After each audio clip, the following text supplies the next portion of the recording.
Hello guys, welcome back to our channel Charcha Podcast and today we are here back with our new episode. तो आज हम discuss करने वाले हैं कि यानी अपन वो जो पिछला हमने दो टॉपिक इस पे कर चुके हैं, अभी तक दो एपिसोड्स कर चुके हैं इस पे। आज हम वही टॉपिक का तीसरा एपिसोड करने वाले हैं कि पढ़ाई कैसे करनी चाहिए। तो आज पैनल में हमारे साथ है प्रबोध जी वेखंडे और अमित जी है पूना से और प्रतीक जी है यूके से साथ में। तो मैं चाहता हूँ कि आप शुरू करें आज, अमित जी। तो सर सबसे पहले तो हम लोगों ने आपके पिछले वाले दो एपिसोड बहुत ही जिज्ञासा से सुने और चर्चा की आपस में। सही में? बिल्कुल सर, बिल्कुल। It was an interesting topic to hear. पिछले वाले इसमें आप थे नहीं, आप नदारत थे। तो चलो ठीक है, आपकी मैं बात मान लेता हूँ कि पूरा सुना करके चलो। तो सर जो आपस में हम लोगों ने डिस्कस किया और उसके बारे में और चर्चा की, तो उसमें सबसे अहम सवाल ये आ रहा था जो कंफ्यूजन क्रिएट कर रहा था सबके मन में कि सबसे पहली बात तो फिर अगर हमने अपनी शिक्षा को धन अर्जित करने के लिए नहीं करना चाहिए, अगर इसके संबंध को विच्छेद कर दिया जाए तो फिर क्वेश्चन ये उठता है कि शिक्षा करनी चाहिए कि नहीं करनी चाहिए। शिक्षा प्राप्त करने के लिए कुछ कोशिश करनी भी चाहिए या नहीं करनी चाहिए, और अगर करनी चाहिए तो फिर उसके लिए क्या? अच्छा, समझ गया। मेरे विचार में ये कंफ्यूजन हो रहा है कि पूरा वीडियो देख के ये प्रतीत हो रहा है कि ये जो व्यक्ति है ये एजुकेशन के खिलाफ है। आप क्योंकि सारी समस्या आप लोगों के माइंड सेट की ऐसी है कि अगर मैं पढ़ाई कर रहा हूँ या किसी को करवा रहा हूँ तो उसको धन प्राप्ति उस पढ़ाई से पक्का होनी चाहिए। अगर ये धन प्राप्ति का पहले ही हमने तोड़ दिया संबंध, तो इसका नेचुरल कॉन्सिक्वेंसेस ये है कि ये आदमी बोल रहा है कि पढ़ाई मत करो, क्योंकि धन प्राप्ति तो बगैर पढ़ाई की करना पॉसिबल ही नहीं है, या तो फिर वो उसका कोई मतलब ही नहीं है। Money is the biggest motivation आजकल के generation. Money is the biggest motivation. चलो अब मैं सबसे पहले ये क्लैरिफाई कर देना चाहता हूँ कि पढ़ाई अनिवार्य है। पढ़ाई से आप बच नहीं सकते, पढ़ाई आपको करनी ही पड़ेगी। पढ़ाई आप चाहे रोते रोते करो, हंसते हंसते करो, किसी भी प्रकार से करो, लेकिन आपको पढ़ाई करनी अनिवार्य है। अच्छा, लेकिन पढ़ाई करते वक्त या पढ़ाई के उपरांत जो आप उस पढ़ाई का संबंध अपने धन प्राप्ति के साथ जोड़ते हो, ये इसमें मेरे को आपत्ति।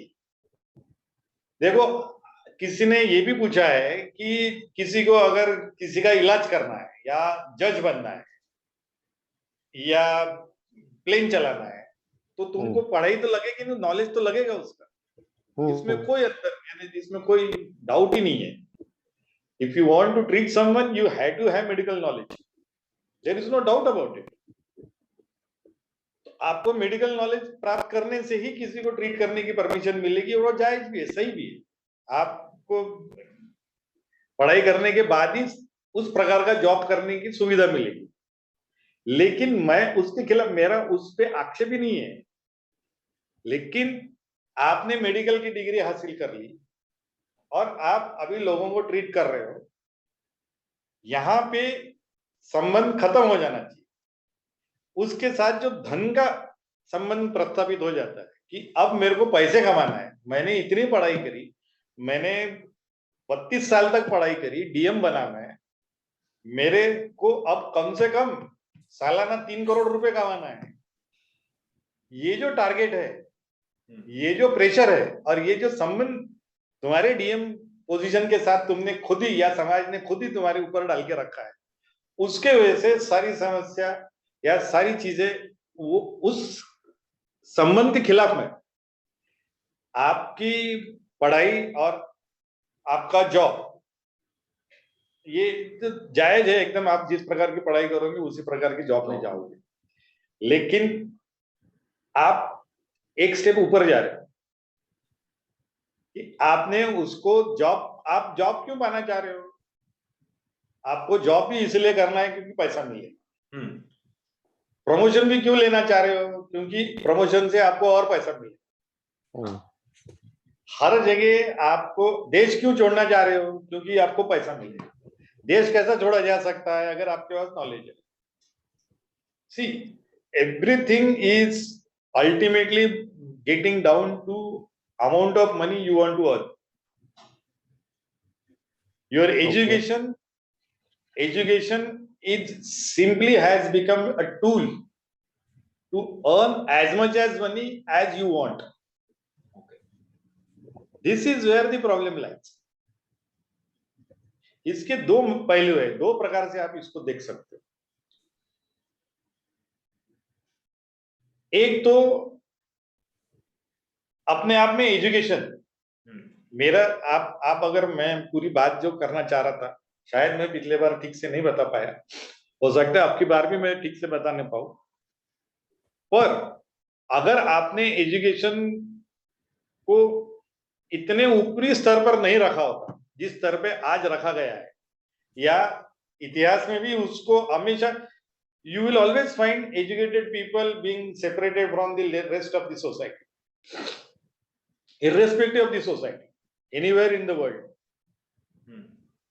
ये जो सेपरेशन है उनका एजुकेशन के वजह से, वो मासेस से हटके अब क्लासेस में कन्वर्ट हो जाते, they become elite.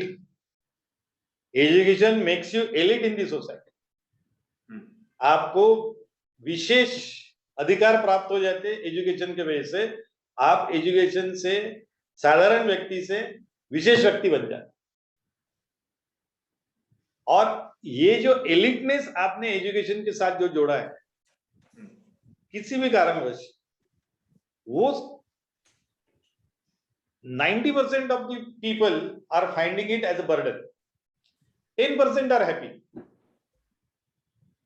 90% they find it as a burden.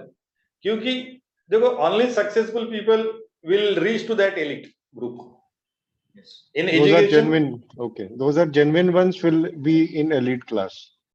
They will be in elite class. अब मैं आपको एक बताता हूँ. देखो, एक अभी आपने तुम्हारे I suppose you are basically from MP. तुम्हारे MP में एक व्यापम करके एक स्कैम हुआ था. वो डॉक्टर लोगों के एडमिशन का स्कैम था. डॉक्टर और इंजीनियरिंग ऐसा कुछ तो भी था मेरे ख्याल से. कुछ साल पहले की बात है. कुछ साल पहले की बात है, यानी मेरे ख्याल 10-12 साल के पहले की बात है. और वो तब यानी बहुत हो हल्ला हुआ था कि अरे कैसा हो रहा, कैसा हो रहा. And then all over world, India, it was black spot कि देखो इंडिया में आज भी डिग्रियां इस प्रकार से ली जाती है, यहाँ के डॉक्टर एजुकेशन वगैरह नहीं है, अच्छा वगैरह, दुनिया भर की बातें हुई उसके लिए. अभी रिसेंटली 2019 में ये पाया गया है कि 2012 से या 2013 से यूएस में कंसिस्टेंटली ये एजुकेशन का स्कैम चला रहा है. वहां पे भी elite universities, for the elite universities, for the elite persons, only for. और अब वो मिलियन और बिलियन की मेरे को समस्या, बहुत बड़ा अमाउंट का स्कैम है. That person was convicted. देखो, यूएस की टर्मिनोलॉजी में, यूएस में दो प्रकार की एजुकेशन के सिस्टम की एंट्री है, शायद अपने यहाँ भी है. फ्रंट डोर से एंट्री लेने की बात करते हो, मेरिट पे आओ. एक बैकडोर एंट्री है by giving huge donations to that university and then getting your person admitted to that university. That is a legal backdoor entry. जो पहले मैनेजमेंट कोटा हुआ करता था. हाँ, मैनेजमेंट कोटा जो अपने यहाँ भी था, वो बैकडोर एंट्री वाला. एक बीच में इन्होंने साइड वे एंट्री लाया है. साइड वे एंट्री में इनके पास पूरी सिस्टम को इन्होंने करप्ट किया कि आपके पॉइंट्स कैसे बढ़ा सकते हैं.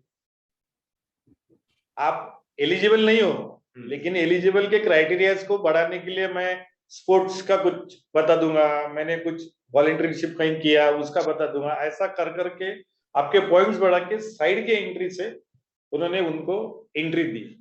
And you will be surprise कि जितने भी वो उसमें इन्वॉल्व थे वो सारे यूएस एलिट्स थे. एलिट परिवार के लोग. अब सवाल ये है, मेरा सवाल ये है उसमें कि जो एलिट बच्चे उसमें पाए गए, जो एलिट पर्सन्स उसमें पाए गए, इतने बड़े बड़े हॉलीवुड के एक्टर्स से लेके तुम्हारे पॉलिटिशियंस के बच्चों तक के सब बड़े बड़े लोग हैं उसमें। इनको अपने बच्चों को इस प्रकार का स्कैम करके एजुकेशन लेने की क्या आवश्यकता है? उनके पास इतना पैसा था कि अगर वो पैसा अपना लेके अगर वो और बिजनेस में डालते तो वो उनका काम चलने वाला था, उनको पैसे से तो कोई लेना देना नहीं था। अब एजुकेशन का क्योंकि महत्व इतना ज्यादा हो गया कि elites are finding it difficult to keep their persons और their kids without that elite stamping, elite university stamping, जबकि उनको स्टैंपिंग की कोई आवश्यकता नहीं है as far as money is concern. They have huge available already. Okay, जैसे तुमने वो 3 इडियट्स में देखा होगा कि नहीं, वो अपना फुनचुक वागड़ू जिसके पास काम करता रहता, काम को छोटा सा बच्चा रहता है, उसका वो बोलता कि मेरे पीठ पीछे सब मेरे को अनपढ़ गवार करके बोलते, लेकिन मैं मेरे बच्चे के साथ ऐसे नहीं होने दूंगा, अब तू जा आगे उसका नाम लेके, जैसे चल रहा है चलने दो, वैसे चल रहा है चल रहे दो। Education is not only a mean for earning money, but these people have also made it education as a social status, social esteem, आपकी सामाजिक प्रतिष्ठा आपकी शिक्षा के साथ जुड़ी हुई। ये जो एजुकेशन का जो आपने ढिंडोरा पीट के रखा है, जिसके पास एजुकेशन आ गया उसके पास एक न चाहते हुए एक अलग प्रकार की नीतिच्युतता या घमंड आती, उसके बातचीत में, बर्ताव में, बात करने के स्टाइल में अंतर आ जाता।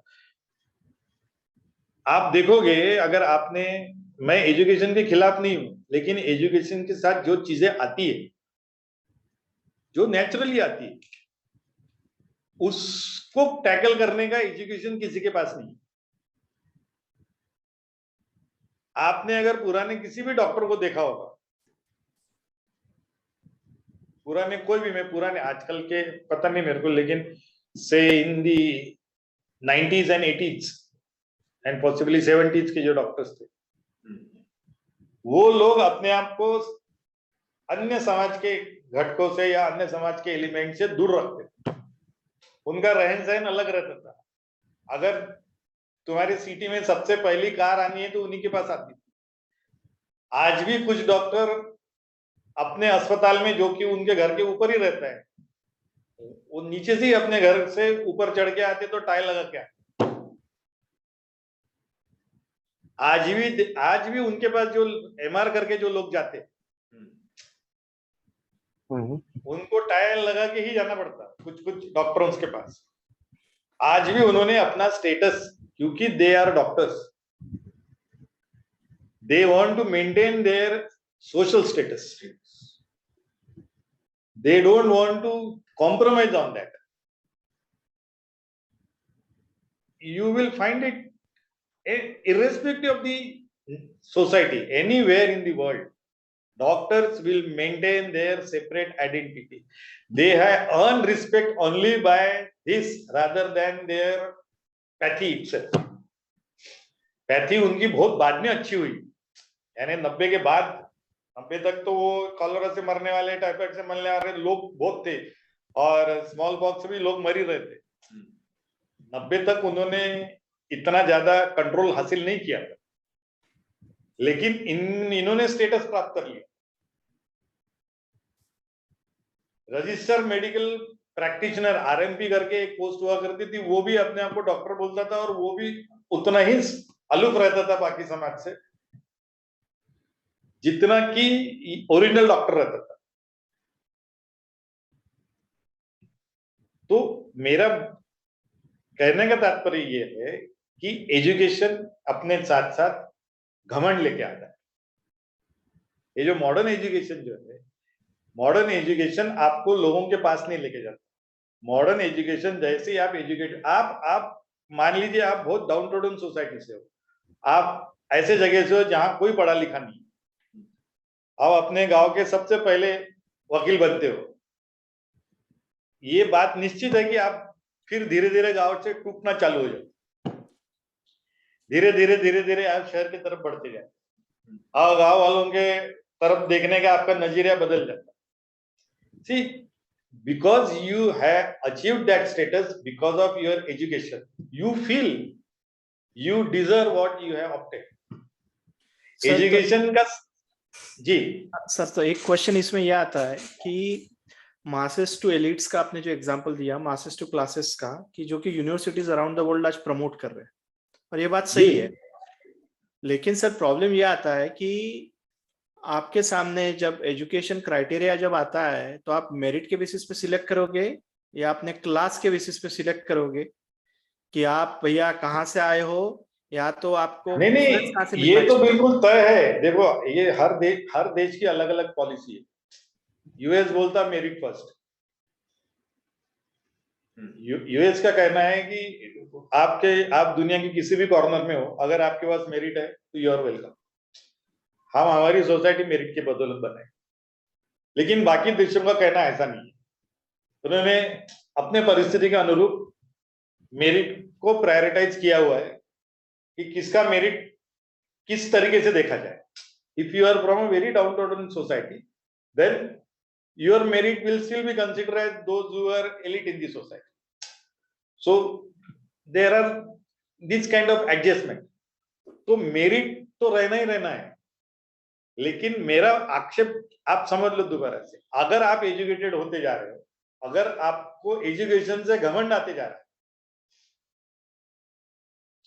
ये जो घमंड है, a feeling of being successful, being different from others and being eligible for that status is the की ऑफ दिस एजुकेशन। मेरा ऐसा मानना है कि ऋषियों ने इस एस्पेक्ट को बहुत प्यार से हैंडल किया। देखो, पुराने जमाने ऋषियों की इज्जत क्यों हुआ करती थी? क्योंकि अपने एजुकेशन को उन्होंने कभी भी घमंड के रूप में नहीं देखा। उसके वजह से उन्होंने कभी भी अपना सामाजिक प्रतिष्ठा प्राप्त नहीं करी। उन्होंने सामाजिक प्रतिष्ठा वहां ऋषियों के समाज में सामाजिक प्रतिष्ठा मिलती थी अपने अपने कर्मों के हिसाब से। जो कर्म आपको मिले हैं, उस कर्म में अगर आप व्यवस्थित काम कर रहे हो, आपकी सामाजिक प्रतिष्ठा इंश्योर्ड थी, उसमें कोई आँच आती नहीं। जब से ये एजुकेशन का एंगल उसमें डाल दिया गया, और ये एजुकेशन का एंगल ये 1600-1700 से चालू है, जब से अंग्रेज आ गए। That has created problem because every educated person believes that he or she deserves to be at the position wherever he or she is. Sir, तो एक ऐसा प्रश्न आया था कि पिछले पॉडकास्ट पे कि हमारे यहाँ पे तो वर्ण व्यवस्था पहले से थी, और वर्ण व्यवस्था में अलग अलग वर्ण थे, तो उसमें जो एक नॉलेज था वो एक सीमित पर्टिकुलर वर्ण व्यवस्था इनके लिए रखा था, जैसे ब्राह्मणों के लिए ही रखा था, क्षत्रियों के लिए अलग। सुनो, मैं बताता हूँ। वर्ण व्यवस्था में नॉलेज का जो ये एक बड़ा आक्षेप है कि वर्ण व्यवस्था में ब्राह्मणों के पास ही नॉलेज था, बाकी किसी के पास नॉलेज नहीं था।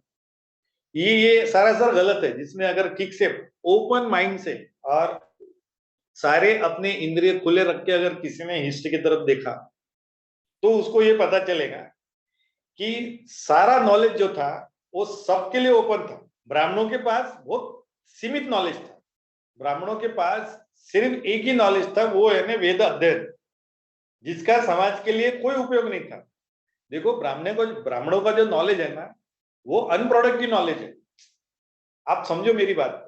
ब्राह्मण अगर आप समाज में नहीं रहा, आपके घर में विगत कितने साल से ब्राह्मण नहीं आया है, अगर मैं आपसे पूछूं तो आप बोल सकते सर 10-12 साल हो गए वो नहीं है, काम ही नहीं पड़ा।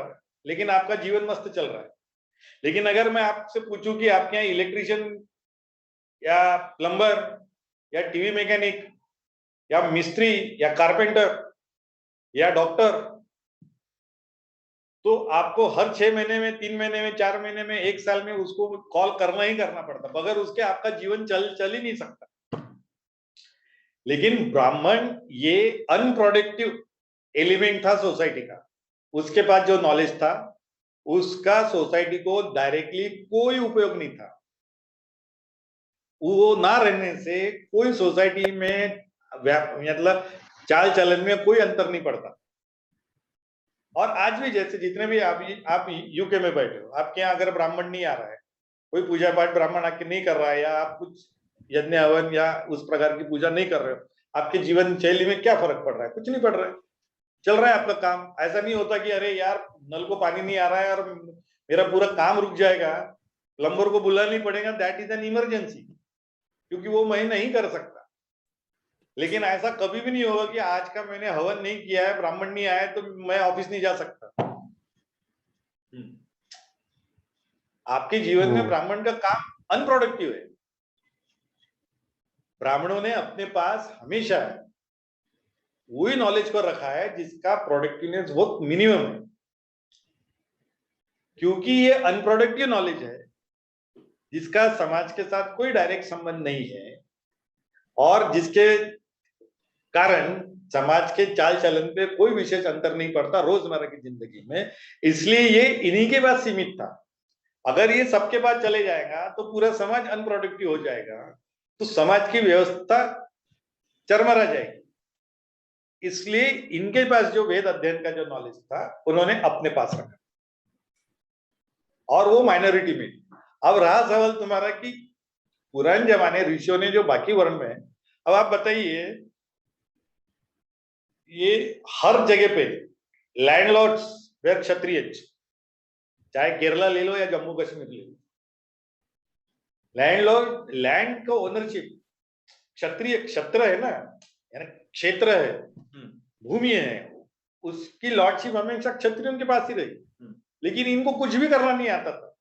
क्षत्रिय were hopeless in cultivating that land. तो इनकी डिपेंडेंसी थी जो कल्टिवेटर्स थे, जो कि नॉन क्षत्रिय थे, वो वहां पे रहते थे, वो कल्टिवेट करते थे, उससे उपज लेते थे, उसमें से कुछ हिस्सा इसको देते। लेकिन क्षत्रिय कुछ हल नहीं चला था, उसको आता ही नहीं था।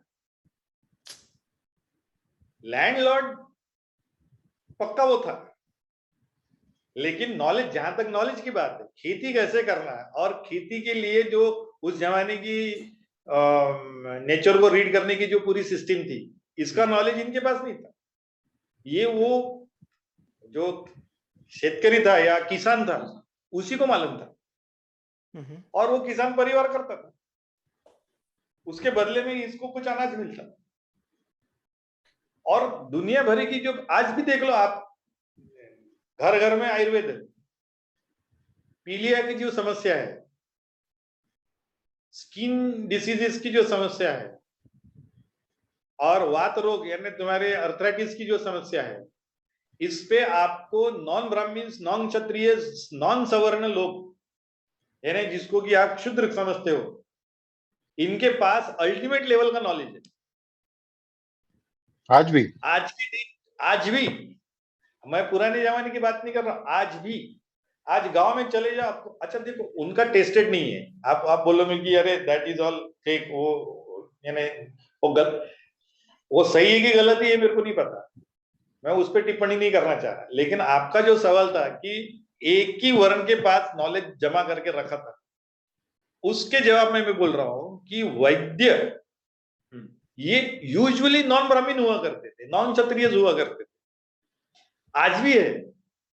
आज नागपुर में आप उसके पीछे देखोगे, ऑटो वालों के पीछे में पाइल्स के लिए, पीलिया पे, सफेद दाग और हड्डी की बीमारी, बोन सेटर्स,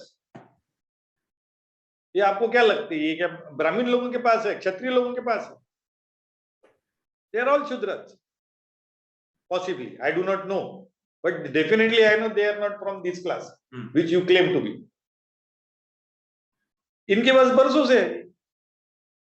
ये कर रहे। अब आप दूसरे ले लो, अगर मेडिसिन का नॉलेज ब्राह्मणों के पास नहीं था, क्षत्रियों के पास नहीं था, आप इसका नॉलेज ले लो, क्या बोलते हो, ब्याज बट्टे का काम, ब्याज बट्टे का, किसके पास है, कितना बराबर नोट करने का है। ये कब ब्राह्मणों ने और क्षत्रियों ने किया? क्षत्रियों ने तो लुटा दिया। ये नॉलेज इन्होंने व्यापार किया होगा, वो ब्राह्मण्स में भी साहूकारी करते होंगे, वो क्षत्रिय भी साहूकारी करते होंगे, लेकिन उसकी जो लिखा पढ़ी है, अकाउंट्स लिखने की जो पद्धति है, ये इन्होंने नहीं डेवलप करी, उनके मुनि मुआ करते, लाला लोग करते। यानी इनके पास एग्रीकल्चर नहीं था, इनके पास मेडिसिन नहीं था, इनके पास फाइनेंस नहीं था, इनके पास एक भी इंडस्ट्री नहीं थी। सारी इंडस्ट्रीज नॉन ब्राह्मण नॉन क्षत्रिय के पास थी। तो इनके पास नॉलेज ले दे के कौन सा था? सिर्फ वेद अध्ययन, और वेद अध्ययन की भी मैं बात अभी क्लियर कर दूं, क्योंकि वेद अध्ययन करना नहीं करना ऑप्शनल है और वो हाईली नॉन प्रोडक्टिव है। आज प्रतीक कोठारी ने वेदों का पठन नहीं किया करके उसके वर्ल्डली सक्सेस में या फेलियर में कोई अंतर नहीं आने वाला है। वो कॉर्पोरेट में उसी प्रकार से वेलकम किया जाएगा या किकबैक किया जाएगा, डिपेंडिंग ऑन हिज और हर परफॉर्मेंस इन दैट ऑफिस। क्योंकि वो पुरुष सुक्त बड़ी ऊंची आवाज में बोल सकता है, या स्त्री सुक्त उसको बहुत अच्छे से आता है, या अग्नि सुक्त का पठन वो बिल्कुल रात को 2 बजे भी कर सकता है। इसका मतलब ये नहीं कि उसको प्रमोशन मिलने वाला है।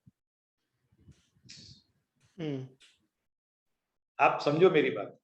बराबर है सर। तो उसमें क्वेश्चन, हाँ सर, उसमें क्वेश्चन एक आता है कि अब हम पुराना जो वर्ण व्यवस्था थी वो उस टाइम के हिसाब से बनी थी।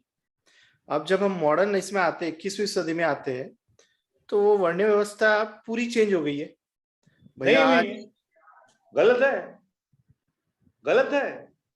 वर्ण व्यवस्था आज भी चेंज नहीं हुई, इंक्लूडिंग, अरे आप देख लो, देखो ये बोला जाता है कि ये एजुकेशन और ये वर्ण व्यवस्था इन्होंने वर्टिकल बनाई है करके, अपना हिंदुस्तान के लिए, हिंदुओं के लिए बोलते हैं, और इन्होंने बोला है कि हमारी हॉरिजॉन्टल है करके, सबको इक्वल अपॉर्चुनिटीज है।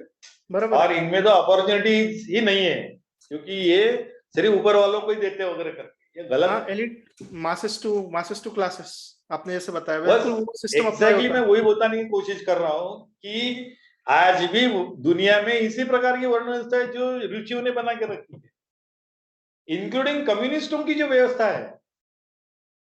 कम्युनिस्ट की वर्टिकली है, आप उनकी इसमें भी देखोगे किसी, देखो हिरार्किकल, अगर आपने सोसाइटी नहीं बनाई, सोसाइटी जिंदा ही नहीं रह सकती।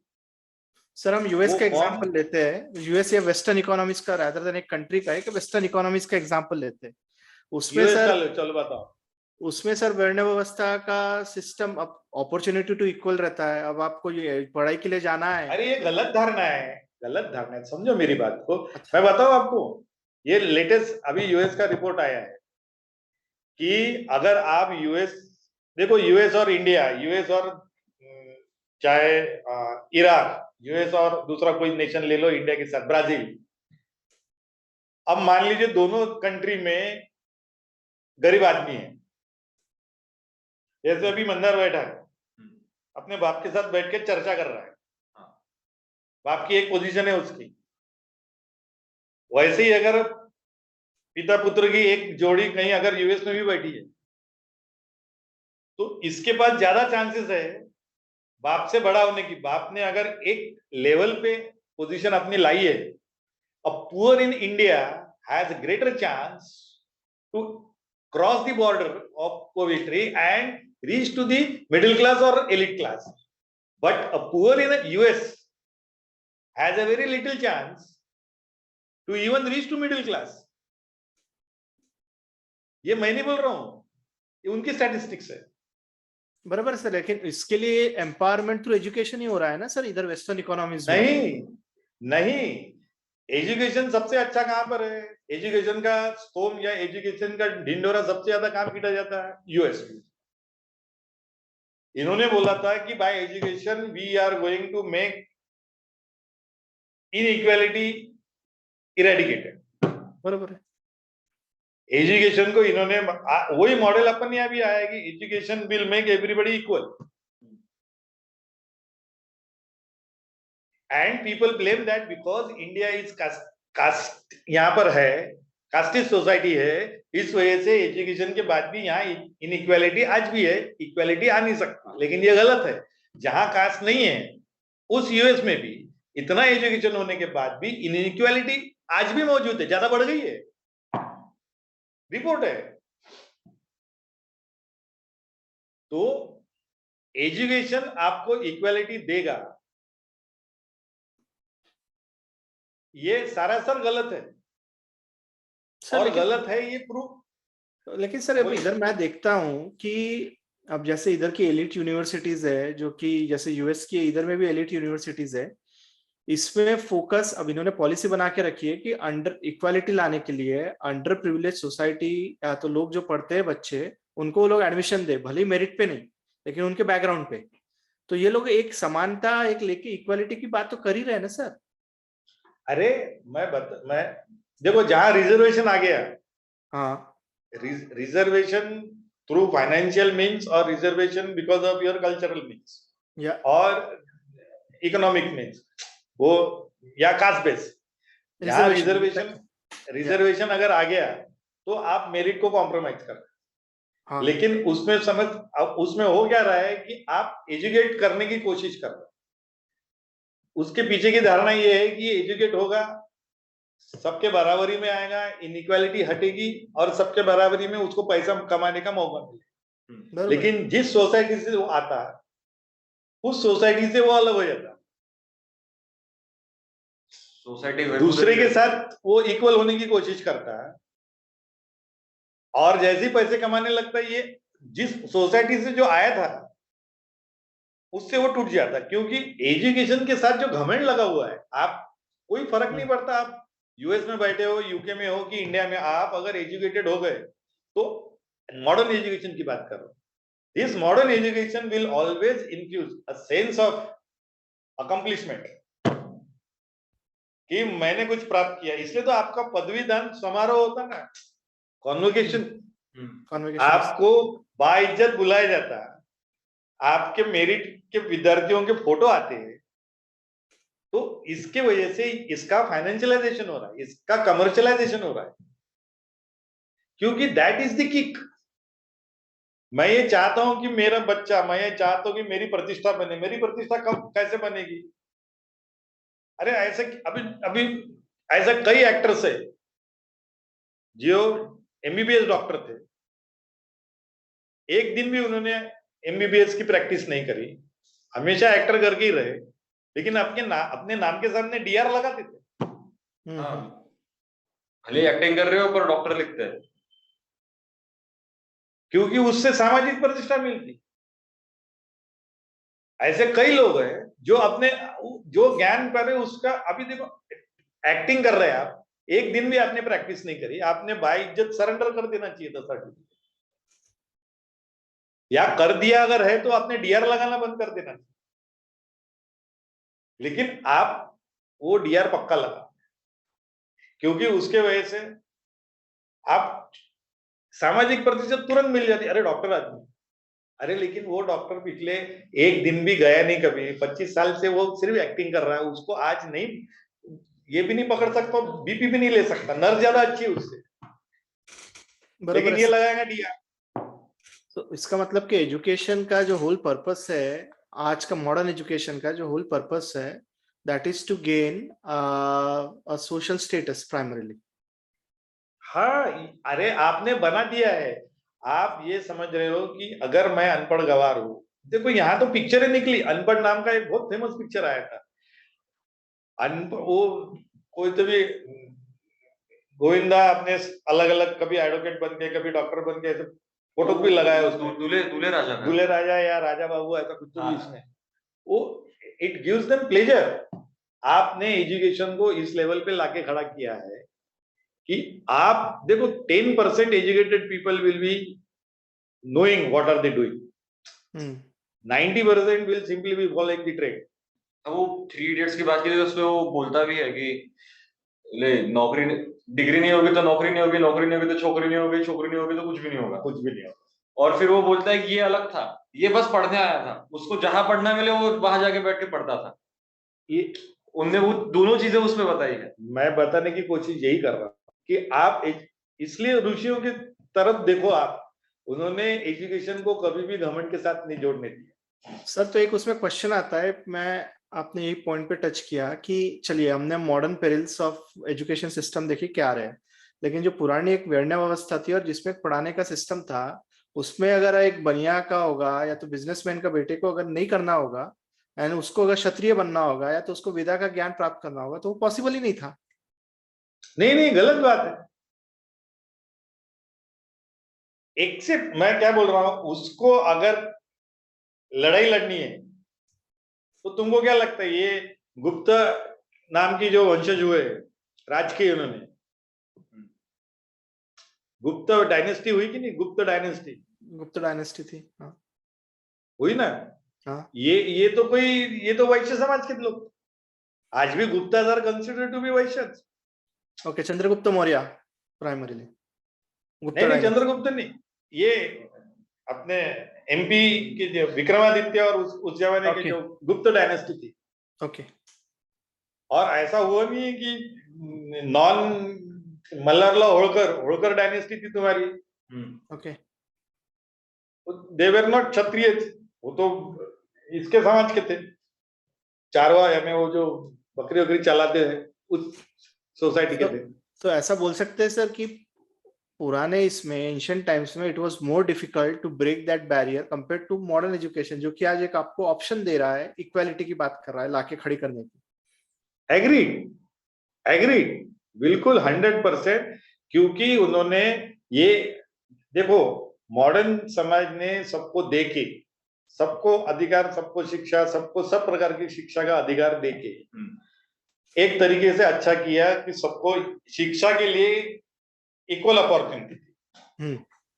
लेकिन उस वजह से समाज की रचना पे कंट्रोल ये पा नहीं सके। देखो, हमारे यहाँ कंप्यूटर में एक कंसेप्ट है एनकैप्सुलेशन। बराबर। Encapsulation is an essential concept in any object oriented programming,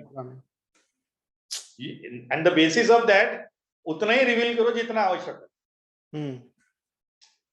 What is encapsulation? Reveal as much as wanted, as much is needed, not less, not more.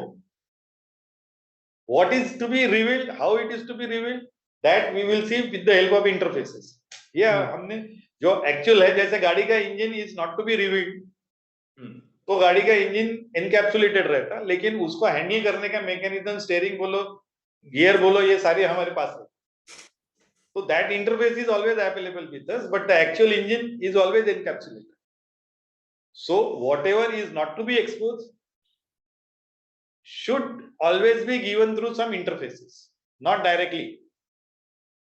ये आज प्रोग्रामिंग का बहुत अहम कंसेप्ट है, ये हम प्रोग्रामिंग में फॉलो कर रहे हैं, इसके बदौलत सारी प्रोग्रामिंग कर रहे हैं, और इसी के एक्सटेंशन से बाकी सारा डाटा साइंस एंड तुम्हारी माइनिंग, हर जगह इसी प्रिंसिपल को लेके हम आगे बढ़ रहे हैं, including your vehicle, including your each and. जैसे ये टीवी, अंदर का हमको देखने की आवश्यकता नहीं, जो लाइट रेज आ रही है उसको देखने की आवश्यकता है, इसके लिए स्क्रीन हमको विजिबल है, बाकी उसके पीछे का अंदर का सारा मदरबोर्ड कंसील्ड है, इंटरफेस हमारे पास रिमोट देके रखा है, and then through that we do it. तो क्या एनकैप्सुलेशन, अगर हमने ये बोला कि encapsulation is depriving us, is not allowing us to reach to that, अरे बाबा, जिसको एक आवश्यकता है, जो मैकेनिक बनना चाह रहा है, जो वो उसमें रिसर्च करना चाहता है, वो टीवी के उस तरफ बैठेगा। जिसको गाड़ी को ठीक करना है या गाड़ी का नया डिजाइन बनाना है, वो बोनेट ऊपर करके वो इंजन में देखेगा, लेकिन जिसको सिर्फ चलाना है वो नहीं देखेगा, उसको काहे के लिए जाना है उस तरफ, उसको इंटरफेस दो। तो इसका मतलब सर फिर पढ़ाई करने का मतलब ही नहीं है अगर हम रियल एनालॉजी में देखें तो। जैसे कि अब मेरे को अगर ऑब्जेक्टिव आज मेरा, या तो बच्चों का जो ऑब्जेक्टिव है, जो 16 साल के बच्चे हैं या तो 18 साल के बच्चे हैं, अब द ऑब्जेक्टिव करियर को एक सक्सेसफुल बनाने का है हर पेरेंट का, जैसे एक ही रहता है कि मेरे बच्चे मैं सक्सेसफुल यही तो बोल रहा हूँ, सक्सेस जो रेट आप गिनना चाह रहे हो, सक्सेस आप जो बोलना चाह रहे हो, अगर आप एजुकेट कर रहे हो और वो साथ साथ उसकी घमंड बढ़ती जा रही है। सी अमेरिका का कंसेप्ट क्या है? अमेरिका इज गुड, बराबर है ना? हाँ। And it deserves, America deserve because it is good, America is right because America is good. यही कंसेप्ट हर जगह फॉलो हो रहा है, यही एजुकेशन सिस्टम में। आज के एजुकेशन सिस्टम फिर भी उन्होंने उसी प्रकार से लाई, यूके और यूएस के ही लोग फॉलो करते जगह जगह। I am good and I deserve to be good, I am right, I deserve to be right. ये सारा, ये एजुकेशन करता क्या है कि अगर आप एजुकेट हो गए तो देन यू स्टार्ट डिमांडिंग। क्योंकि मैं इंजीनियर हूं तो मेरे को इंजीनियरिंग समान ट्रीट करो। मैं अगर डॉक्टर हूं तो मेरे को डॉक्टर के समान ट्रीट करो। देखो अभी अभी इंडिया में जब ये बड़ा प्रॉब्लम हो गया तो अब एमबीबीएस के करिकुलम में उन्होंने लाया है how to behave with patients.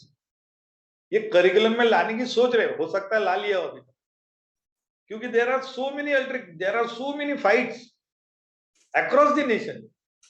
Kerala में भी हो रही और वहां जम्मू कश्मीर में भी हो रही कि पेशेंट, आप पिक्चर भी देखते होंगे, वो एकदम से हीरो इसको ये करता है and then doctor is always at least for that moment becomes a villain, he or she refuses to see and then the hero comes in an urgency. उनको नॉलेज है लेकिन वो नॉलेज से वो सेग्रीगेट होते जाते। हमारा एजुकेशन लोगों से दूर ले जा रहा है। और ऋषियों का एजुकेशन क्या था? धियो यो न प्रचोदयात्। मैं न इज वेरी इंपॉर्टेंट, न इंडिकेट्स हम सब। उनका ये होना था कि हम सब इससे प्रेरित हो। देखो आप किसी भी मंत्र का पाठ करते हो उसमें अंत में जो भी जिस प्रकार की गायत्री है उसमें अंत में आएगा धियो यो न प्रचोदयात्। ये आपने देखा, उसके पहले आप कुछ भी बोल सकते हो, लेकिन ये जो न इज इंपॉर्टेंट, उसमें बोला गया है कि उसके वजह से हम सब क्या हो? प्रचोदय, इससे स्फूर्ति ले, इससे हम प्रेरित हो। हम अगर आप देखो, आप जाप कर रहे हैं किसी गायत्री का, आपको क्या लग रहा है? आप जब जाप कर रहे हो आप अकेले कर रहे हो, लेकिन आप जाप में ही बोल रहे हो कि हम सब प्रेरित हो, हम सब प्रेरित हो। अरे हम, आप घर में बैठ के या नदी किनारे या किसी हिमालय पे बैठ के बोल रहे हम सब प्रेरित हो, हम में कौन कौन इन्वॉल्व है? एवरीवन। समाज, राष्ट्र, हो सकता है विश्व, पूरा विश्व हो सकता है उसमें, ये आप पे निर्भर करता है। लेकिन उसमें कभी भी नहीं बोला मैं प्रेरित हूं। ऋषियों ने ये नहीं, आप आज के एजुकेशन की बात अगर मैं करूंगा तो उसमें बोलते कि मेरे को लगना चाहिए फर्स्ट 50, मेरे को मिलना चाहिए 1 करोड़ का पैकेज, मैं पहले है। और ऋषियों ने इसलिए वो व्यवस्था बना के दी थी कि हर कोई ऐसी ही बात करे कि एवरीबडी इज इन माय। आज आप अगर आप थोड़ा अच्छे से सोचोगे, इनके जितने भी फंक्शंस है, मान लो जो मंदिर है, हिंदुओं का मंदिर में अगर आप कभी जाते हो, ये हो सकता है आपने मार्क भी किया हो, मंदिर पूरा समाज को लेके चलता है। हाँ। मंदिर के अंदर वो पुजारी बैठ रहता है, वो उसके ऊपर उसकी उपजीविका चलती है। बाहर में वो फूल वाले बैठ रहते हैं जो आपको अलग अलग फूल बना के देते रहते। अगर आपको वहां से रास्ता नीचे से ऊपर जाने का है तो वो कैरी करने वाले लोग रहते, बड़े मानुस, वो अलग अलग हाँ। कार सामान, चलो रे डोली उठाओ कार वाला, वो लेके चलने वाले रहते। और एक पूरी अर्थव्यवस्था, मंदिर पूरा समाज लेके चलता हो। हमारा हमारा जो मंदिर है वो समाज के अर्थव्यवस्था को भी कंट्रोल करता है। अभी कोरोना काल में मंदिरों खुलवाने की जो बात हुई थी, उसके पीछे यही कारण था कि लोगों के यहाँ पैसा आना बंद हो गया था। मंदिर प्रोडक्टिव है समाज के लिए, हाँ। ब्राह्मण प्रोडक्टिव नहीं है। मेरा बात मतलब इन्होंने जो व्यवस्था करी है, क्योंकि हम सब की बात करते हो, हर कोई आता वहां पे, अलग अलग प्रकार। देखो वहां पे दिया जलाते, तेल लगता, घी लगता।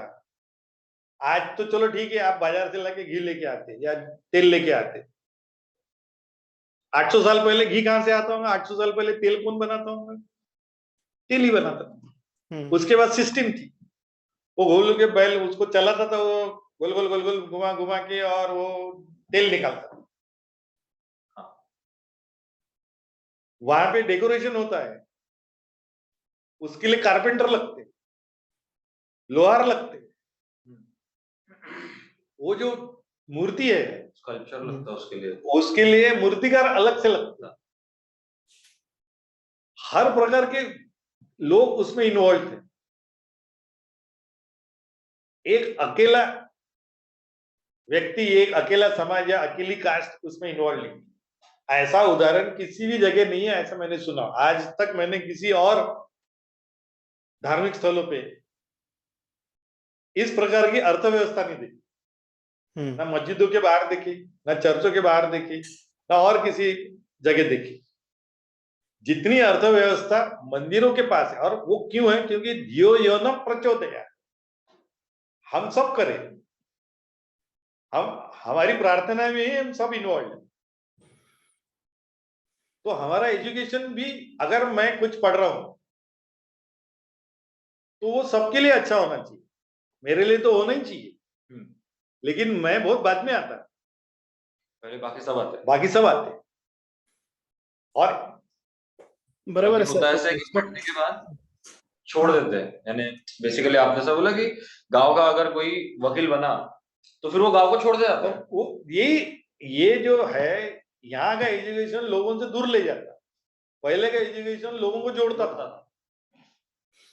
सर। और लेकिन मेरी बात वही है। तो वो एक बात सर समझ में आई कि the education should be used for the betterment of the society. This is the primary goal, we can say that.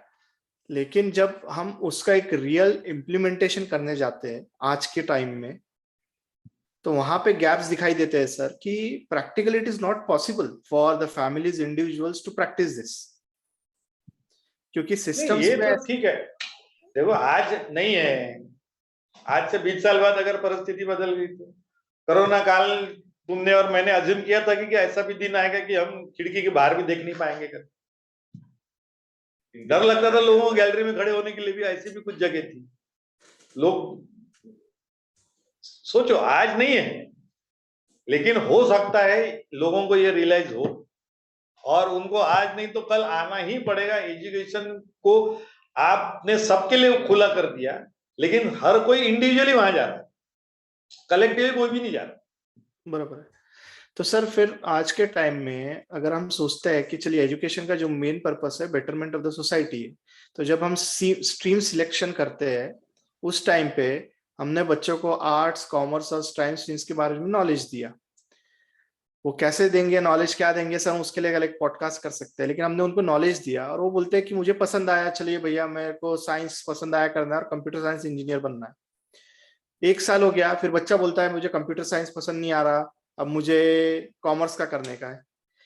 अब इधर तो मीटर तो चलते जा रहा है मॉडर्न एजुकेशन सिस्टम का पूरा।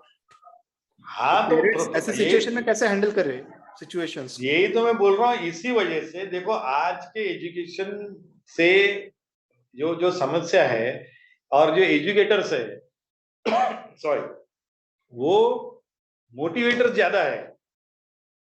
जितने भी गुरु बने हुए हैं, जितने भी लोग एजुकेटेड है, जो डॉन्स है उसके एजुकेशन के, बड़े बड़े टीचर्स है, they are all motivators. Nobody is giving you clarity of thoughts. Education should make your things clear to you. Education and the educator is not supposed to motivate you. It is not the job of educator to motivate others. It is neither the job of guru to motivate others. It is the job of educator to clarify the things. Clarity of thought आनी चाहिए. आप ये educator का काम है कि आपके सामने जो बैठा है विद्यार्थी उसकी क्लैरिटी ला दे. अब उसमें क्योंकि सब्जेक्टिविटी आएगी, आपका भी लिमिटेशन है, उसके ग्रहण करने की भी लिमिटेशन है, तो not everybody will be able to understand और grasp what you want to say. That is beyond your control. But your motivation, your basic intention should be to make things clear to one and all.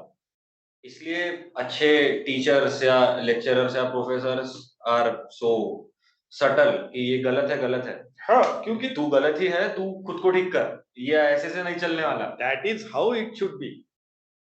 आप और लोगों को लगता है कि फिर ये तो डिमोटिवेट करते हैं, ये ऐसे कैसे टीचर, क्योंकि इन लोगों ने भी टीचर की भाषा भी यानी परिभाषा भी चेंज कर दी है कि टीचर इज अ थिंग जो पढ़ाता भी है, जो मोटिवेट भी करता है कि तू और पढ़े. अभी की सिचुएशन ये ऐसी है. यही हो रहा है. बहुत अच्छे पीपल आर एक्सपेक्टिंग मोटिवेशंस. आपने जो समस्या बताई कि वो लड़का क्लैरिटी से नहीं है कि उसको आज ये लगता है क्योंकि उसके टीचर ने मोटिवेट किया.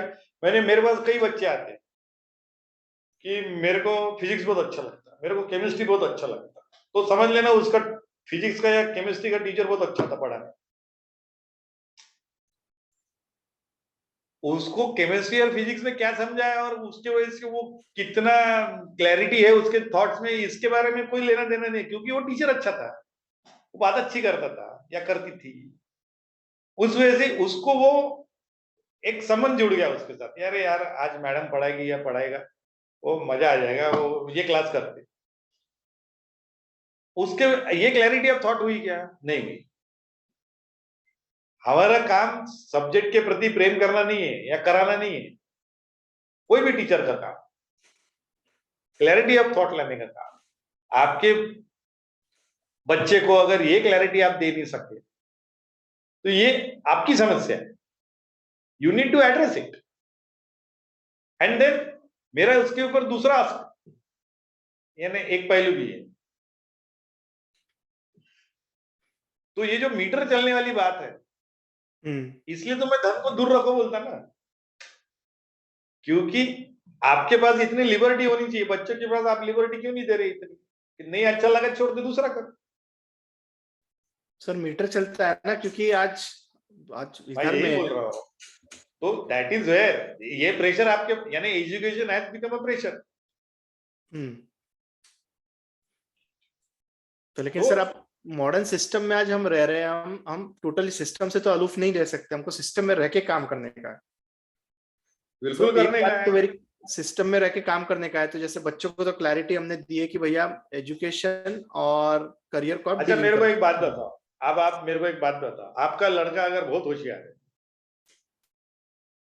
तो आप उसके लिए क्या करते हो कि उसको उस बुद्धिमत्ता का घमंड न हो?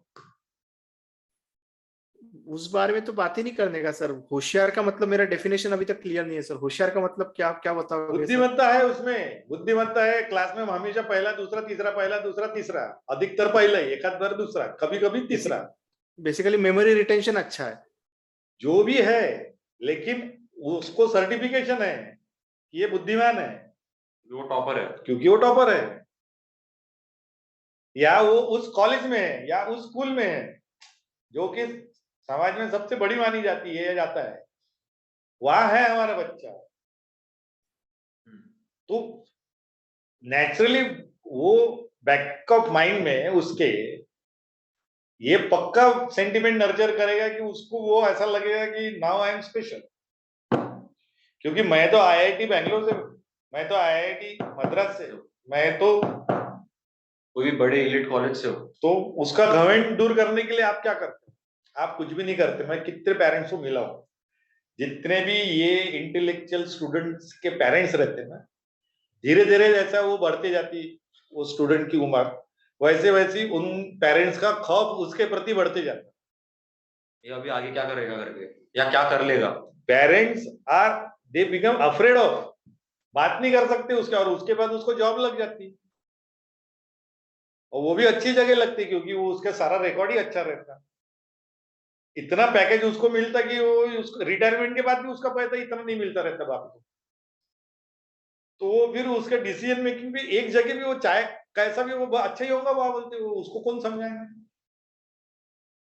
See what has happened, you have gone far away from your parents simply because now you are certified intelligent. What have you done? Have you ever seen an intelligent student with a normal beard? पुराने जमाने में होते थे, आजकल के जितने intelligent बच्चे हैं उनको डे वन से ये मालूम रहता था कि अपन अलग है, और उनको ये भी मालूम रहता है कि अपने पेरेंट्स से अपन एक स्टेप ऊपर है। जीनियस खुद को समझते थे वो। मेरे पास आते ना ऐसे, तो सर वो आप जैसे अभी बताया कि वो घमंड ना आता ही आए, है। हाँ, तो वो पेरेंट्स ने क्या करना चाहिए कि यही इसीलिए मैं बोलता हूँ कि उनको सबसे पहले बताना चालू करो कि तुम जो पढ़ रहे हो, तुम्हारी जो बुद्धिमत्ता है। अच्छा एक बात बताओ, पर Amit is considered to be intelligent, say for example, जब से अमित बेचारा बैठा है सर, नहीं, है कंसीडर नहीं सर, है मैं तो जानता हूँ अच्छी तरह से। हाँ लेकिन मैं अज्यूम ही कर रहा हूँ, मैं तो जानता नहीं अच्छे से, पर मैं फिर भी अज्यूम करता हूँ। अब एक सवाल अमित से पूछो आप कि अमित ये बात बताओ कि तुम्हारा इसमें कितना कर्तृत्व है तुम्हारे इंटेलिजेंट होने में। अच्छा तुम आज तो इंटेलिजेंट बने नहीं होंगे, intelligent person will throughout his academic or her academic career will be intelligent. 5वीं कक्षा से ही 4थी कक्षा से उसके पास वो सारे रैंक होल्डर्स के पास आउट के सर्टिफिकेट रहते हैं, 4थी में भी फर्स्ट, 3री में भी फर्स्ट, 5वीं में भी फर्स्ट, हर जगह फर्स्ट फर्स्ट फर्स्ट, GEE में भी फर्स्ट, CET में भी फर्स्ट, हर जगह पहली रहता हूँ। उसमें मेरे को एक बता, any intelligent person how can he or she claim ownership of that intelligence? Sir basically the intelligence comes from कि आप डेफिनेशन देखेंगे सर कि वो क्यों कर सका, because there was a concentrated focus over there during a learning time, उसका memory retention अच्छा था, so that is something belonging to that own person. गलत बात, इंटेलिजेंस की ओनरशिप अगर आपने, यही तो घमंड है, आपने इंटेलिजेंस की ओनरशिप किसी को दे दी, यही इंटेलिजेंस की ओनरशिप को कॉपीराइट में कन्वर्ट हुआ, यहीं से प्लेगरिज्म का एक्ट आया, यहीं से पेटेंट आया, और इसी को इन्होंने कन्वर्ट किया पैसे। ऋषियों ने क्या किया है, तुमको क्या लगता है कि जितनी ऋचा है, जितने देखो ऋग्वेद में जितने श्लोक है, ऋचाएं है, उसमें से आधी वापस आपको सामवेद में मिल जाती। अगर आज का कानून होता है तो उसको तो कॉपीराइट की नोटिस दे देता, प्लेगरिज्म की नोटिस दे देता, और उसको तो बोलता कि ये तुमने तो आधी तो वहीं से लिया है। ऋषियों ने कभी भी नॉलेज की ओनरशिप नहीं लिया है, ऋषियों ने कभी भी नहीं बोला कि मैंने अगर ये बताया है तो मेरे नाम से आगे। अब पूरे इसमें इसलिए अपौरुष, इसलिए आप ये नहीं बोल सकते कि अथर्ववेद किसने लिखा है, क्योंकि उन्होंने इंटेलिजेंस को ये माना है कि इसमें मेरा कोई कर्तव्य नहीं है बॉस, ये तो मैटर ऑफ चांस है, it is a matter of luck, matter of possibly good Fortune, and if you extend it, matter of possibly a divine element in me. I have no ownership of my intelligence. Excuse me, I am aware of that. वो हो गया जो हो गया खुद से, वो मेरा इंटेलिजेंस मेरा नहीं है, ये पूरे I am basically part and parcel of this society. ये जो हुआ है इंटेलिजेंस मेरे पास इत्तेफाकन आया है, मेरे भाई के पास नहीं गया, पेरेंट्स वही है। अच्छा मेरे पेरेंट्स की बात छोड़ दो, मेरे बाप के पास नहीं गया, जो इंटेलिजेंस मेरे पास आया है वो सिर्फ मेरे पास ही आया है। तो आप इंटेलिजेंस, पुराने जमाने ऋषियों ने ये बिल्कुल क्लैरिटी से रखी थी, उनको पता था। हर इसमें आप देखोगे जो भी ग्रंथ लिखा है वो बोलता था कि ये मैंने जो ज्ञान प्राप्त किया है, इसके पहले ये ऋषियों ने इसको पहले से अच्छे से प्राप्त किया था, मैंने इन्हीं से ये प्राप्त किया, मैं अभी लिख रहा हूँ। मैं सिर्फ काम लिखने का कर रहा हूँ, मेरा इसमें ओनरशिप कुछ भी नहीं है। कभी भी इन्होंने नहीं बोला कि अब मैं जो लिख रहा हूँ अगला बार अगर कोई इसको लिखेगा तो मेरी परमिशन लेनी पड़ेगी या मेरे को रॉयल्टी देनी पड़ेगी। और नॉट ओनली ऋषि, ये सर्वमान्य था, यानी हमारे समाज में अकेले मानव नहीं रहते थे, राक्षस भी थे, दानव भी थे, देव भी थे, भगवान भी थे, किन्नर भी थे, यक्ष भी थे, गंधर्व भी थे। इन सबके पास नॉलेज था, किसी ने भी ओनरशिप नहीं लिया। सब ऋषियों की मानते थे कि ये intelligence has no ownership. So if I am intelligent sir, लेकिन मैं ये बात मानने को तैयार नहीं हूँ कि इस बात पे कि इंटेलिजेंस में आपका खुद का ओनरशिप नहीं है, क्योंकि इंटेलिजेंस आप डेवलप कर सकते हो ना सर। अब बच्चे के हिसाब से देख लीजिए सर कि अगर वो फर्स्ट आते जा रहा है तो वो कैसे कर रहा है, उसका फोकस है, नहीं है उसका एफर्ट्स है। एफर्ट्स देखो, एफर्ट्स मैं बता रहा हूं आपको कि जो एफर्ट्स उसने लिया है उसके लिए भी वो समाज उतना ही कारणीभूत है। देखो आज जो स्किल या वो जो इंटेलिजेंस सचिन तेंदुलकर को मिला बैटिंग करने का या क्रिकेटिंग इंटेलिजेंस जो मिला, उसने एक नया प्रकार का क्रिकेट लाया। वो परिस्थिति उसी वक्त ऐसी पैदा हुई कि वो इंटेलिजेंट माना गया। अगर यही सचिन तेंदुलकर 1983 के पहले मतलब 60s में पैदा होता और इसी प्रकार का खेल खेलता तो उसको रणजी भी ना खिलाती है, ये बोल के कि ये सब नहीं चलता, यहाँ ये क्लासिकल ये क्रिकेट है, you cannot be so violent while hitting the bowlers. वहां उस जमाने का इंटेलिजेंस, उस जमाने का क्रिकेट अलग था। आप जो इंटेलिजेंस की बात कर रहे हो वो इंटेलिजेंस उस समय के लिए अच्छा लगा, इसलिए आपको इंटेलिजेंट माना गया। अग्री। परिस्थिति कॉम्प्लीमेंट्री थी, आपकी परिस्थिति उस समय अच्छी थी, इसलिए वो डेवलप हुआ। और रहा सवाल आपके बच्चे का कि वो अपनी मेहनत नहीं करता, क्या मेहनत नहीं करता हो? मेहनत उससे कराई जाती, उसकी अम्मा कराती, उसके टीचर कराते, उसके दोस्त कराते, उसके आजू बाजू के जो लोग हैं समाज वो कराता है। डर कराता होगा सर, ये वो और भी है, लेकिन ये बोलना कि मेरे एफर्ट्स का ओनरशिप सिर्फ मेरे पास है, ये भी गलत है। तो आपके पास आपकी इंटेलिजेंस की ओनरशिप नहीं है, आपके पास आपके एफर्ट्स की ओनरशिप नहीं है, तो आप किस मुद्दे पे बोल रहे हो कि मैं इंटेलिजेंट हूं और मेरे पास इतनी डिग्री है और मैं I should be separated from the class और मासेस? आप हो कौन? राइट टाइम पे राइट जगह रहा। मैं भी अगर सर वो अभी नरेंद्र मोदी का मीट रहता था जहाँ पे माइक्रोसॉफ्ट का सीईओ, एप्पल का सीईओ और गूगल बैठा रहता था, तो मैं भी वहां पे बैठ सकता था। करेक्ट, क्यों नहीं बैठ सकते? बिल्कुल बैठ सकते। नरेंद्र मोदी विगत कई सालों से थे। 2000 में उन्होंने वापस आने का जो गुजरात में वापस आए हो, उनका स्किल डेवलप होने के लिए उनके पास जो था वो बाहर आने के लिए वो अर्थक्वेक हुआ, वो गोदरा हुआ। इनका एडमिनिस्ट्रेटिव स्किल समझ में आया लोगों के, अच्छा अब ओवर नहीं होता हो तो चलते रहता था। उसके बाद उतना बड़ा अर्थक्वेक गुजरात में हुआ ही नहीं ना, किसी चीफ मिनिस्टर को मौका नहीं मिला। उसके समान उसके बाद कोई राइट्स भी नहीं हुई। लीडरशिप बाहर आने के लिए मौके भी तो होना ना। तो सर आप हर किसी को नहीं मिलते। बराबर है, तो इसका मतलब सर आप एजुकेशन के बेसिस पर आप स्किल्स गैदर करो। डॉक्टर बनना है या तो इंजीनियर बनना है या तो आपको जो बिल्कुल बनो, स्किल्स गैदर करो, लेकिन आप उसको मोनेटाइज करने का मत सोचो। जो आपको मोनेटाइज के प्रेशर की वजह से क्या हो रहा है कि आप अलग होते जाते हैं। और पहले तो एजुकेशन मैं इंटेलिजेंट हूं या मैं डिजर्व करता हूं इस हिसाब से मत लो।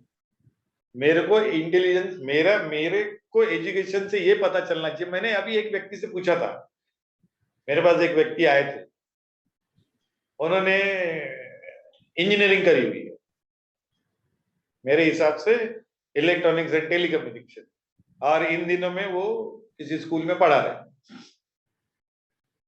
मैं बोला उनको, आप थोड़ा सोचो कि आपकी एजुकेशन ने आपके पर्सनालिटी को किस प्रकार से इवॉल्व किया है।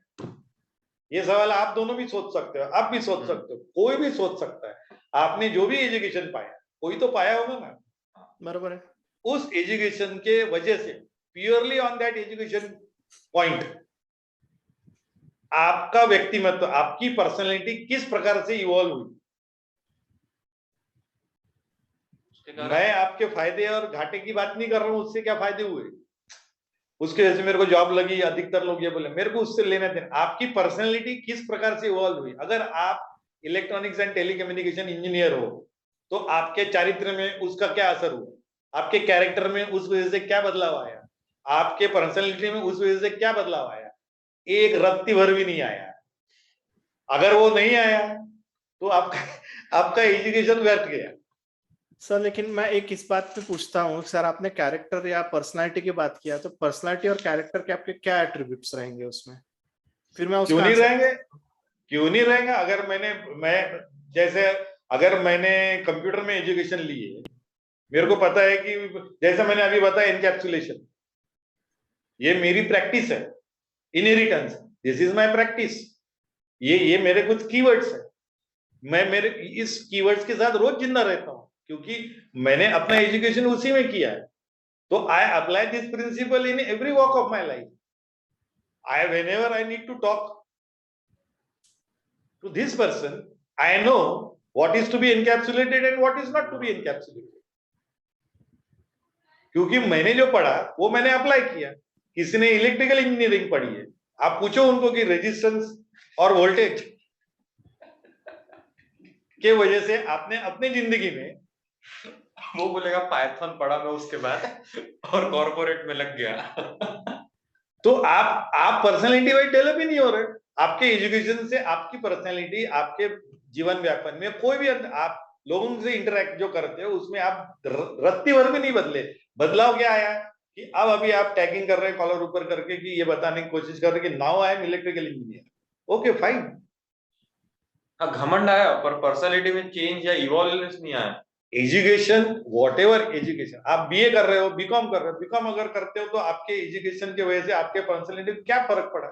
पर्सनालिटी की बात कर रहा हूं मैं दूसरी किसी चीज की बात नहीं कर रहा हूं। I am not interested in आपको क्या फायदा हुआ क्या घाटा हुआ।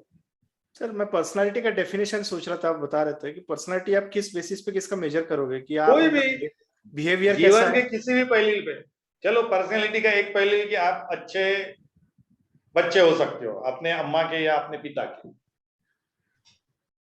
ये आपकी पर्सनालिटी की विशेषता होनी चाहिए ना। हाँ। तो आप, क्योंकि आप इलेक्ट्रिकल इंजीनियर हो, तो आपने जो इलेक्ट्रिकल इंजीनियरिंग का सुपरपोजिशन और नेटवर्क थ्योरी जो पढ़ी हुई है, या control system, open system, close system जो पढ़ी हुई है, बोर्डे प्लॉट जो आपने पढ़ा हुआ है, इसको इस रिलेशनशिप में कैसे मैप करते हैं आप? नहीं अगर आप कर गए तो आपकी पर्सनालिटी ने डेवलप कर दी। सर नहीं होगा, क्योंकि मैं अभी इसी बारे में सोच रहा था कि कैरेक्टर यानी आपके की वैल्यूज या तो आपके की बिलीव्स जो है, एजुकेशन उसको कैसे एनहांस करता है, वो नहीं कर सकता है सर, क्योंकि एजुकेशन जो है वो हार्ड स्किल दे रहा है, ना कि आपको सॉफ्ट स्किल दे रहा है। क्या लेना देना है, ये आपका डिफरेंशिएशन है। अरे आपने पढ़ाई मैं यही तो बोल रहा हूँ, क्योंकि जब आपने पढ़ाई करी तब आपने उसको इस हिसाब से देखा नहीं कि ये सब्जेक्ट से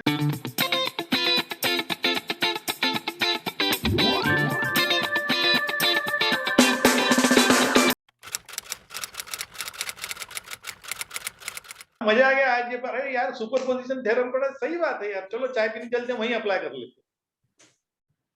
ये तो बोल ही नहीं सकते कोई। क्यों नहीं करते आप? बराबर है।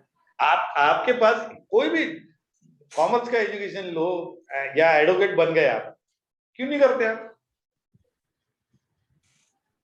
पर उससे क्या होगा, वो कैरेक्टर आपका एनहांस हुआ एजुकेशन के साथ। मैं भी सर सोच रहा था कि तो कुछ दिन पहले मैं बच्चों के स्कूल में गया था, तो वो तो बता रहे थे कि भैया चलिए आपका नॉर्मल एजुकेशन तो जो मैथ, साइंस, फिजिक्स, केमिस्ट्री वो तो पढ़ा रहे, लेकिन हम इनके कैरेक्टर एक्सेलेंस और कैरेक्टर बिल्डिंग पे फोकस करने वाले। तो मैं उस हिसाब से सोच रहा था कि एजुकेशन को आप पर्सनालिटी या कैरेक्टर के साथ कैसे रिलेट कर सकते हैं और क्यों करना चाहिए। अरे मैंने नहीं बोला ना, मैंने जब आप पढ़ाई करा रहे हो, जब आप सब्जेक्ट पढ़ा रहे हो, नेटवर्क थ्योरी आप पढ़ाया जा रहे हो। नेटवर्क थ्योरी एक इलेक्ट्रिकल का सब्जेक्ट है, यानी आता है, वो सारे इलेक्ट्रॉनिक कंप्यूटर साइंस वाले पढ़ते हैं उसको। कंप्यूटर तो ये नेटवर्क थ्योरी आपने नेटवर्क थ्योरी के हिसाब से पढ़ाई। अब ये जो पढ़ने वाला है उसने ये दिमाग में लाने को ना कि यार ये तो मेरे समझ में आ गया, जब भी मेरे को इलेक्ट्रिकल के प्रॉब्लम्स रहेंगे तब ये मैं अप्लाई करूंगा और उसका मैं सर्किट रिजॉल्व कर दूंगा। That is okay. That I must be good at. There is no doubt about it. But I should not stop at that level only. I should know, because there is a bigger circuit of 4 people involving at my home or at my society, involving possibly 100 people. Now I need to resolve. I need to figure out. What am I supposed to do? Where should I apply? Which पर Kirchhoff law लगाना है, voltage या current, देखना क्या करना है उसमें। आप क्यों नहीं अप्लाई कर सकती? इसके लिए आपको ये, अगर आप ये कर पाए तो आपने अपनी जो शिक्षा ग्रहण की है, जो सब्जेक्ट आपने पढ़ा है, जो भी टॉपिक आपने पढ़ा है, वो उसके साथ जीना चालू कर, तो आपकी पर्सनैलिटी वैसे बनना चालू हो जाएगी। You will not be only engineer on paper but in practice also. उससे तेज आएगा, उससे तेज आएगा, उससे डर नहीं लगेगा। क्योंकि कल अगर आपको किसी वजह से एक्सीडेंट हो गया प्रोफेशनल, जो कि कई लोगों के साथ होता है, मिड लाइफ क्राइसिस में पिछले बार भी बात करी, वो मिड लाइफ क्राइसिस इसी वजह से आते हैं क्योंकि आपने एजुकेशन लेते वक्त आपने सिर्फ ऑन पेपर उसको किया था, आपने प्रैक्टिस नहीं किया था, क्योंकि उस वजह से आप क्लैरिटी ऑफ थॉट से वंचित रह गए। उस वजह से आपको बहुत सारी चीजें पता ही नहीं चली कि मेरे पास क्या है करके। और जब आपके पास बड़ा हादसा हो गया कि आपने ऑर्गेनाइजेशन ने बोल दिया कि अगले सैटरडे से मत आना भाऊ, जय हिंद, तो आपको पता ही नहीं चला कि अब मैं क्या करूंगा, मेरे पास तो कुछ भी नहीं है, इसके अलावा तो मैं कुछ भी नहीं कर सकता। Then your education becomes your liability, because now you don't want to compromise, you don't want to go to the lower level or get into market not related to your education. Then your education becomes your गले का फंदा। तो education को जीना चालू करो। और ये यही सवाल है कि जब आपको जब पता चलेगा कि बीकॉम, बीए और ये जो भी स्ट्रीम है इसका महत्व क्या है, आप अपनी अपनी जो भी सब्जेक्ट आपने पढ़े होंगे उस सब्जेक्ट के वजह से मेरे पर्सनालिटी के इवॉल्वमेंट में या इस वजह से मैं किस प्रकार से इवॉल्व हुआ, ये अगर सोचना चालू करोगे तो आपकी पर्सनालिटी ठीक होती है। Clarity of thought, and clarity of thought is the key tool to counter any untoward incident. बराबर, ध्यान में आया सर ये टॉपिक। तो अब एक टॉपिक का जो हमारा डिस्कशन बाकी है, इसी मेरे हिसाब से तो इसको तो और आगे कंटिन्यू कर सकते हैं, लेकिन एक जो अभी तक ओरिजिनली हमने जिससे स्टार्ट किया था, कॉमर्स, आर्ट्स और साइंस, ये स्ट्रीम हमें कैसे सिलेक्ट करनी चाहिए, इस टॉपिक पे हम नेक्स्ट वीक बात करते हैं। चलो अच्छी बात है, लेकिन आज मेरे ख्याल से थोड़ी सी क्लैरिटी आ गई होगी। मैंने अपने तरफ से प्रामाणिकता से प्रयास किया, और मैं दोबारा कहना चाहूंगा कि मेरा कतई ये मतलब नहीं है कि लोगों को एजुकेशन मत दो, एजुकेट कराओ, लेकिन उतना ही कराओ जितना आवश्यक है, डू नॉट अननेसेसरली। सर मैं अभी रुक गया इसलिए आपको इसका स्टॉप कर रहा था कि जितनी आवश्यकता है, द डेफिनेशन ऑफ आवश्यकता या necessity is little bit ambiguous from people to people. नहीं, ये तो आपने पैसे का प्रेशर डाल दिया, इस वजह से एम्बिग्यूटी आ गई। More advance you study, less you are compatible with the society. Okay. And then जितना एडवांस स्टडी आपने किया, आपने पीएचडी करके रखा है और आपके साथ कोई हादसा होता है, फिर आप कुछ भी करने के लायक नहीं रहे। दैट इज व्हाट आई से कि जब एजुकेशन ले रहे, एजुकेशन बहुत अच्छे से लो, पूरा लो, लेकिन वो मैंने बोला ना, हमेशा बोलता हूँ, अभी भी जाते आते वो भी बता देता हूँ कि हमेशा याद रखो, आपका युधिष्ठिर नहीं होना चाहिए किसी भी इसमें। युधिष्ठिर आपने महाभारत में युधिष्ठिर का कैरेक्टर देखा है? हाँ। वो उसको पूरी राज्यसभा बोलते रह गई कि अब बंद कर। उसने जो खेलना चालू किया था, लेकिन नहीं माना। उसको ये आस लगी रही कि मैं अगला दाव पक्का जीतूंगा। सब लगा दिया, राज लगा दिया, भाई लगा दिए, बीवी लगा दिया, सब लगा दिया, तब भी माना नहीं। तो आपने ये, आपके एजुकेशन ने आपको इतना दे देना चाहिए कि मेरा युधिष्ठिर तो नहीं बन रखने,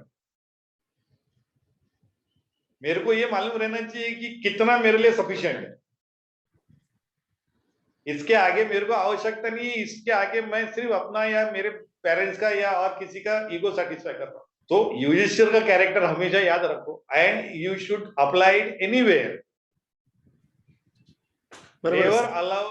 never allow to get into trap of Yudhishthir.